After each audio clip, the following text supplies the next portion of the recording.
How do we even know that Christmas and Easter derive from sun god worship and traditions? How do modern scholars view the origins of Christmas and Easter? This is where it all starts to become rather interesting. Though there are hundreds of sources and valid resources to choose from, because of time constraints, the following will be a couple of dozen quotes from encyclopedias and even Christian scholars on the nature of Christmas and Easter. These will all be things that can be validated if one is interested in testing it themselves. What we will find is that Christmas and Easter are the most certainly rooted in what is false and cultic pagan sun god traditions, not rooted in truth like he says he desires in our worship of him. What we will find is not only does secular academic work prove these things without a shadow of a doubt, that even the most prominent and educated Christian scholars basically plead no contest and have no defense against the origins and nature of Christmas and Easter. Let's read, starting with one of the most dominant Christian resource authorities, Zondervan. Gradually, a number of prevailing practices of the nations into which Christianity came were assimilated and were combined with the religious ceremonies surrounding Christmas. The assimilation of such practices generally represented efforts by Christians to transform or absorb otherwise pagan practices. The Feast of Saturnalia in early Rome, for example, was celebrated for 7 days from the 17th to the 24th of December, and was marked by a spirit of merriment, gift-giving to children, and other forms of entertainment. Gradually, early Christians replaced the pagan feast with the celebration of Christmas, but many of the traditions of this observance were assimilated and remain to this day a part of the observance of Christmas. Other nations, the Scandinavians, Germans, French, English, and others have left their mark as well. The Zondervan Pictorial Encyclopedia of the Bible. Perhaps this verse now comes to mind, Jeremiah 10. Thus says Yahweh, do not learn the way of the nations. Concerning these ancient elements, the Christian Encyclopedia says, various symbolic elements of the pagan celebration, such as the lighting of candles, evergreen decorations, and the giving of gifts, were adapted to Christian signification. Later, as Christianity spread into Northern Europe, the Celtic, Teutonic, and Slavic winter festivals contributed holly, mistletoe, the Christmas tree, bonfires, and similar items. The Christian Encyclopedia. The giving of presents was a Roman custom, while the Yule tree and Yule log are remnants of old Teutonic nature worship. Gradually, the festival sank into mere revelry. The custom was forbidden by an act of Parliament in 1555, and the Reformation brought in a refinement in the celebration of Christmas by emphasizing its Christian elements. Unger's Bible Dictionary. So basically, Christmas was illegal because of the sun god elements until we Christianized the sun god worshiping traditions.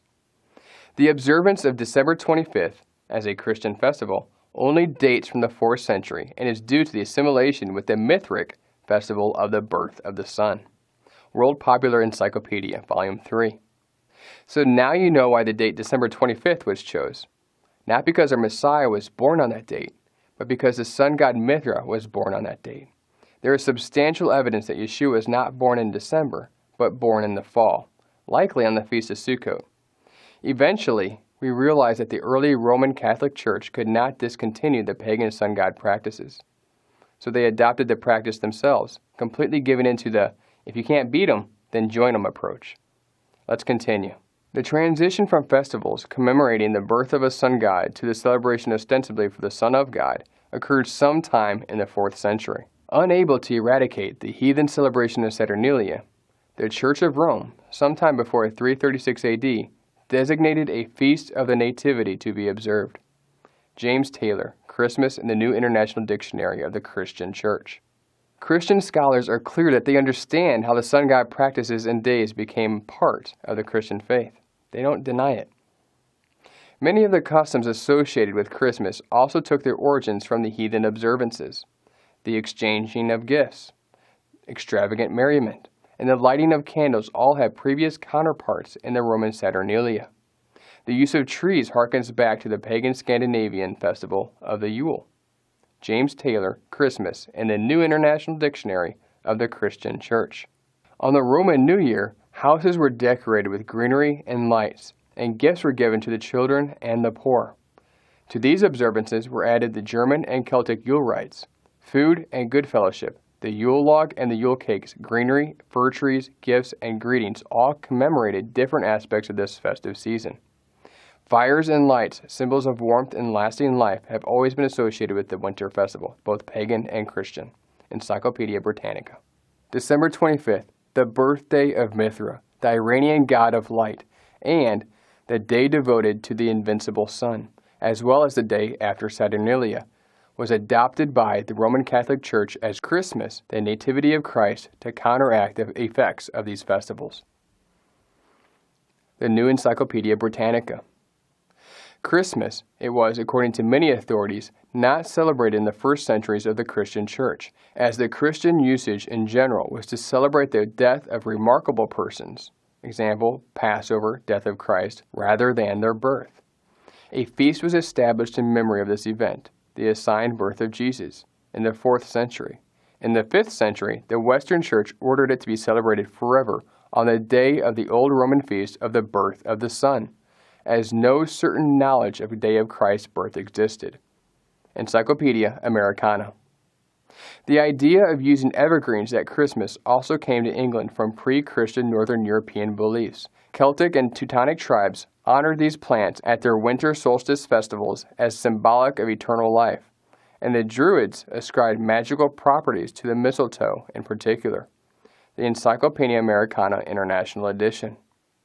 The Roman festival of the winter solstice was celebrated on the 25th of December. The Celtic and Germanic tribes held this season in veneration from the earliest times, and the Norsemen believed that their deities were present and active on earth from December 25th to January 6th. Everyman's Encyclopedia. Christianity thus replaced a pagan holiday with a Christian one, while keeping the same symbolism. The birthday of Christ corresponds to the birth of a new year. Many of the pagan customs became part of the Christmas celebrations. New Standard Encyclopedia. Pagan celebrations on December 25th had included feasting, dancing, lighting, bonfires, decorating homes with greens, and giving gifts. So when this became a Christian festival, the customs continued, but with a Christian meaning imparted to them. Encyclopedia International. Again, sun god days and ways, with a Christian stamp supposedly changing them into something good. The use of evergreens was so closely associated with the garlands of pagan days that in many of the early church celebrations they were forbidden. Alfred Karl Hotz, 1001 Christmas Facts and Fancies. Equally old was the practice of the Druids, the caste of priests among the Celts of ancient France, Britain, and Ireland, to decorate their temples with mistletoe, the fruit of the oak tree, which they considered sacred. Among the German tribes, the oak tree was sacred to Odin, their god of war, and they sacrificed to it until Saint Boniface in the 8th century persuaded them to exchange it for the Christmas tree, a young fir tree adorned in honor of the Christ child. It was the German immigrants who took the custom to America. The Christian Calendar, 1974. And now, on to Easter. The term Easter is not of Christian origin. It is another form of Astarte, one of the titles of the Chaldean goddess, Queen of Heaven. The festival Pesach was a continuation of the Jewish, that is, God's feast. From this Pesach, the pagan festival of Easter was quite distinct and was introduced in the apostate Western religion as part of the attempt to adapt pagan festivals to Christianity. Vine's Complete Expository Dictionary of Old and New Testament Words. We should find this all slightly disturbing. That means that when we say we are celebrating Easter, that is the same thing as saying we are celebrating the bare-breasted fertility goddess. Clearly, we do not want to do that. That is why some churches just call it Resurrection Sunday. However, if we wanted to get really biblical, the Bible calls it First Fruits and tells us exactly on what day it is on. More on that later. Let's continue. Ishtar, or Easter mythology, the chief Babylonian and Assyrian goddess associated with love, fertility, and war, being the counterpart to the Phoenician Astarte, the American Heritage Dictionary of the English Language. Tammuz, an ancient nature deity worshipped in Babylonia, a god of agriculture and flocks. He personified the creative powers of spring. He He was loved by the fertility goddess Ishtar, who, according to one legend, was so grief-stricken at his death, she contrived to enter the underworld to get him back. According to another legend, she killed him and later restored him to life. These legends and this festival, commemorating the yearly death and rebirth of vegetation, corresponding to the festivals of the Phoenician and Greek Adonis and of the Frisian Attis. The Sumerian name of Tammuz was Dumuzi. In the Bible, his disappearance is mourned by the women of Jerusalem. The Columbia Encyclopedia. The term Easter was derived from the Anglo-Saxon Estre, the name of the goddess of spring. In her honor, sacrifices were offered at the time of the vernal equinox. By the 8th century, the term came to be applied to the anniversary of Christ's resurrection. International Standard Bible Encyclopedia. The English word Easter is derived from the names Ostre, Estre, Astarte, or Astaroth. Astarte was introduced into the British Isles by the Druids and is just another name for Beltis or Ishtar of the Chaldeans and Babylonians. The book of Judges records that the children of Israel did evil in the sight of Yahweh and served Baalim and Ashtaroth and forsook Yahweh and served not him. Easter is just another name for Ashtaroth, the queen of heaven. Easter was not considered a Christian festival until the 4th century. Early Christians celebrated Passover on the 14th day of the first month, and a study on the dates on which Easter is celebrated will reveal that the celebration of Easter is not observed in accordance with the prescribed time for the observance of Passover. After much debate, the Nicene Council of 325 AD decreed that Easter should be celebrated on the first Sunday at the vernal equinox. Why was so much debate necessary if Easter was a tradition passed down from the apostles? The answer is that it was not an apostolic institution, but an invention of man. They had to make up some rules. History records that spring festivals in honor of the pagan fertility goddesses and the events associated with them were celebrated at the same time as Easter. In the year 399 AD, the Theodosian Code attempted to remove the pagan connotation from those events and banned their observance. The pagan festival of Easter originated as the worship of the sun goddess, the Babylonian queen of heaven, who was later worshipped under many names, including Ishtar, Cybele, Adia Matar, the Great Mother, or Astarte, for whom the celebration of Easter is named. Easter is not another name for the Feast of Passover, and is not celebrated at the biblically prescribed time for Passover. This pagan festival was supposedly Christianized several hundred years after Christ, too long in the sun. The egg as a symbol of fertility and renewed life goes back to the ancient Egyptians and Persians, who had also the custom of coloring and eating eggs during their spring festival. Encyclopedia Britannica. The exchange of Easter eggs, which symbolize new life and fertility, is one of the oldest traditions. Rabbits and flowers are also pagan fertility symbols. New Standard Encyclopedia. The hare, the symbol of fertility in ancient Egypt, a symbol that was kept later in Europe, is not found in North America. Its place is taken by the Easter rabbit, the symbol of fertility and periodicity, both human and lunar, accredited with laying eggs in nests prepared for it at Easter, or with hiding them away for children to find. The New Encyclopedia Britannica. The custom of a sunrise service on Easter Sunday can be traced to ancient spring festivals that celebrated the rising sun. The New Book of Knowledge. That might bring to mind the following verse from Scripture. Ezekiel chapter 8. Then he said to me, Have you seen this, O Son of Man? You will see still greater abominations than these. And he brought me into the inner court of the house of Yahweh, and behold, at the entrance of the temple of Yahweh, between the porch and the altar, there were about 25 men, with their backs to the temple of Yahweh, and their faces toward the east, worshiping the sun toward the east. We could have spent hours presenting more academic and Christian scholar research on this subject, but we're sure you get the point. Ask yourself, does Christmas and Easter still feel right to you? Deuteronomy chapter 12, verse 30. Take heed to yourself that you are not snared by following them, after that they be destroyed from before you, and that you do not inquire after their gods, saying, How did these nations serve their gods? We will do the same. You must not worship Yahweh your God in their way. Jeremiah 10. Thus says Yahweh, Do not learn the way of the nations. Deuteronomy chapter 12. You must not worship Yahweh your God in their way. Is Christmas and Easter rooted in cultic pagan sun god worship and traditions? Clearly, the answer is a disappointing yes. And what about John chapter 4? But the hour is coming, and is now here, when the true worshipers will worship the Father in spirit and truth.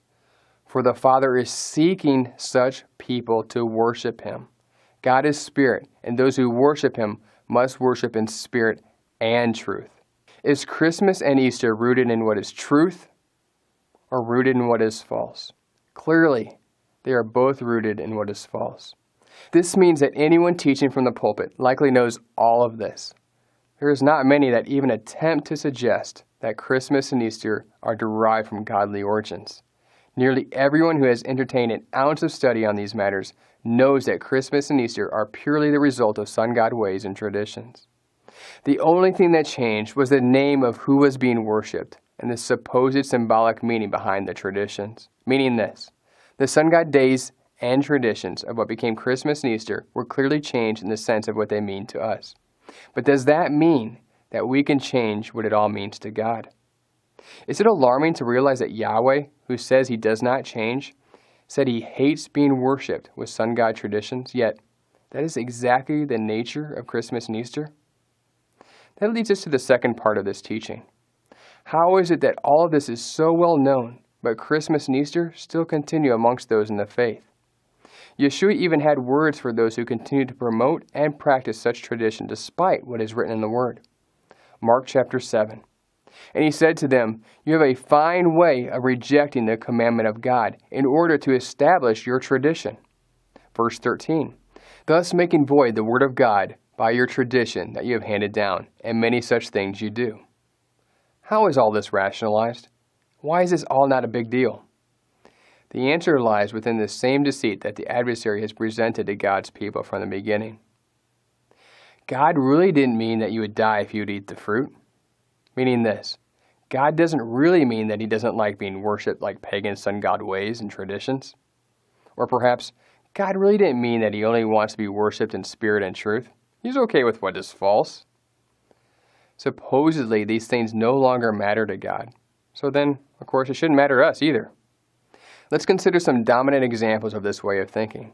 If one searches Google on whether Christians should keep Christmas, the first article that pops up is one from Bible.org. Keep in mind, Bible.org is one of the top dominant websites on the whole planet for the Christian faith. In this article from Bible.org, Should Christians Celebrate Christmas?, the author spends several paragraphs agreeing that Christmas came from pagan cultic sun god ways, days, and traditions. Then, after all of that, here is his quote. The pagan associations were lost long ago. Long ago? As if since we forgot where those days came from and those ways came from, then God did as well? Do we really think that God forgot? Do we really think He no longer cares? Did He violate His word and change? The author then concludes that section of man-made opinion and speculative reasoning, ignores God's thoughts on the matter, and makes this, hate to say it, but rather arrogant statement. We can make something evil out of it or something good. That is literally saying that we can take what is evil in the mind of God, turn it around like we are some magical Christian fairies, and poof, make it good. That we ourselves, as man, not God, somehow have the choice to define it as evil or good. How in the world can we make good out of what God defined as evil? Right now your brain should be screaming the following verse, Isaiah chapter 5. Woe unto them that call evil good and good evil, that put darkness for light and light for darkness, that put bitter for sweet and sweet for bitter. That type of thinking and doctrine should scare the living daylights out of most faith-based people. Yet, this is the only defense that theologians and scholars have for keeping Christmas and Easter, that we can change something evil into something good. Nearly every popular Christian defense of Christmas and Easter uses similar statements. Why? Because there is no other defense. They already admit that their traditions are a pagan, cultic, sun god origin. What else can they say? It's all they can say. You will find nearly the exact same argument from equip.org, GodQuestions.org, Grace to You Ministries, and many other popular Christian resources and ministries. The only defense they have is to pretend that God is suddenly okay with sun god days and traditions, and that we have the power to turn what is evil in the sight of God into something good. Can we now make something unholy now holy? Can we make the profane pleasing in the sight of our Creator? Even though God is a God who does not change, can we change what He hates into something He likes just because we put His name on it and say it is for Him and His Son? Think about it. Come on, let us reason together. How would that go over with your spouse? Suppose you gave a gift to your spouse, but that gift is something your spouse detests. What would you say as you smile and give it to her? Would you say that you should like it anyway, because it is what is in my heart that counts? That I put your name on the box, so you should like it and be happy? God forbid we do something like that to our spouse, and may we never do that to our Creator. Such an approach is literally making ourselves out to be God instead, by saying we will do it our way instead of God's way. It is saying we will give what we want to give, not what He desires from us. This way of thinking is nothing new. It is literally the way of Cain.